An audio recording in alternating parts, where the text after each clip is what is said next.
All welcome back to my channel cine friends. ఎవరైనా మన ఛానల్ని కొత్తగా చూస్తున్నట్టయితే సబ్స్క్రైబ్ చేసుకోండి. మన ఛానల్లో ఫ్యాషన్ రిలేటెడ్ కంటెంట్ అయితే ఉంటుంది. బడ్జెట్ ఫ్రెండ్లీలో వచ్చే కుర్తా సెట్ కానీ, లేదంటే కార్డ్ సెట్స్ కానీ, లేదంటే కిడ్స్ వే కానీ అన్ని ఐటమ్స్ కూడా ఉంటాయి. ఎవరికైనా కావాలి అనుకుంటే వెళ్ళి ఒకసారి చెక్అవుట్ చేయండి.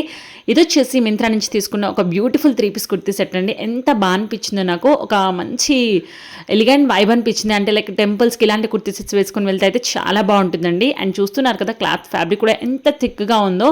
మనకి ఇది స్ట్రైట్ కట్ కుర్తీ లాగా వస్తుంది అనమాట. మనకి కట్స్ వస్తాయి. అండ్ చూస్తున్నారు కదా గోల్ జరీ వీవింగ్ లాగా అయితే వచ్చిందనమాట మనకి కట్స్ దగ్గర. చాలా బాగుంది. ఇలా మనకి నెక్ దగ్గర అయితే పైపింగ్ ఇచ్చారనమాట బ్లూ కలర్లో. అండ్ దీనికి ప్యాంట్ వచ్చేసి మనకి ట్రౌజర్ ప్యాటర్న్లోనే వస్తుంది. అండ్ దీనికైతే ఎలాస్టిక్ ఫిట్ అయితే చాలా బాగుందండి. ఇలాంటి కుర్తీ సెట్స్ అయితే మనకి కాలేజ్కి కానీ, లేదంటే వర్క్ వేకి కానీ, ఈవెన్ దో టెంపుల్స్కి కూడా చాలా బాగుంటాయి. డీసెంట్ లుక్ అయితే ఇస్తాయి. అండ్ ప్యాంట్కి చూస్తున్నారు కదా 1 సెట్ పాకెట్ అవైలబిలిటీ కూడా ఉంది. అండ్ పాకెట్ కూడా చాలా పెద్దగానే ఉందండి. మనం ఫోన్ అలా క్యారీ చేయడానికి చాలా బాగుంటుంది. ఈ కుర్తీ సెట్ అయితే హైలైట్ వచ్చేసి దుపట్టానేనండి. దుపట్టా అయితే చాలా గ్రాండ్ గా చాలా బాగా ఇచ్చారు అసలు. అండ్ దుపట్టా మొత్తం కూడా మనకి ఇట్లా గోల్ జరీ వీవింగ్ అనేది అయితే వచ్చిందనమాట. సో దానివల్ల లుక్ అయితే చాలా ఎలిగెంట్ గా కనిపిస్తుంది. చూస్తున్నారు కదా చాలా నీట్ గా ఉందండి. అసలు ఈ కుర్తీ సెట్ అయితే అస్సలు మిస్ చేసుకోకండి. లిమిటెడ్ స్టాక్ అయితే అవైలబుల్ గా ఉంది. ఎవరికైనా ఈ కుర్తీ సెట్ లింక్ కావాలి అనుకుంటే నేను డిస్క్రిప్షన్ లో ట్యాగ్ చేస్తాను. వెళ్ళి ఒకసారి చెక్అవుట్ చేయండి.